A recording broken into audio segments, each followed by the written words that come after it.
ఒక్కసారి కనుక చూస్తే కూటమి ప్రభుత్వం అధికారం వచ్చిన తర్వాత నరేంద్ర మోడీ గారు అదే మాదిరిగా పవన్ కళ్యాణ్ గారు నేను కలిసి ఒక అకుంఠిత దీక్షతో పనిచేస్తున్నాం.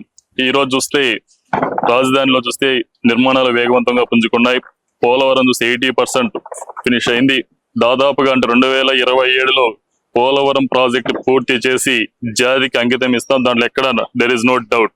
మరి కూటమి ప్రభుత్వం 15 ఏళ్ల పాటు అధికారంలో ఉంటుందని చెప్పి డిప్యూటీ సీఎం పవన్ కళ్యాణ్ గారు చెప్తున్నారు, చంద్రబాబు నాయుడు గారు చెప్తున్నారు, నారా లోకేష్ గారు చెప్తున్నారు. అంటే కూటమి ప్రభుత్వం అంతా కూడా రాబోయే అధికారం మాదే అని అంటున్నారు. అది ఎంతవరకు సాధ్యం? ఖచ్చితంగా ప్రజల మద్దతు అనేది ఉంటుందంటారా కూటమి ప్రభుత్వానికి?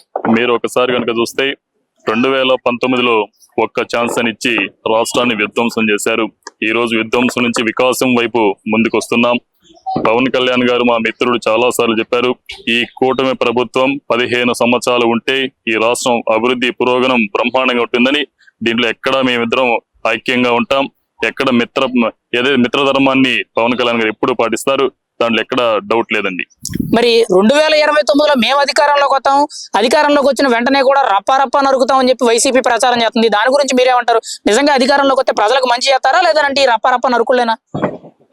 రఫా అంటే ఇక్కడ చూస్తూ ఊరుకోవడానికి ఇక్కడ ఉండేది సిబిఎన్ పవన్ కళ్యాణ్. ఆ విషయం మీరు గుర్తుపెట్టుకోవాలి. ఈ రాష్ట్రంలో రౌడీయిజం చేయడానికి ఎక్కడ అవకాశం లేదు.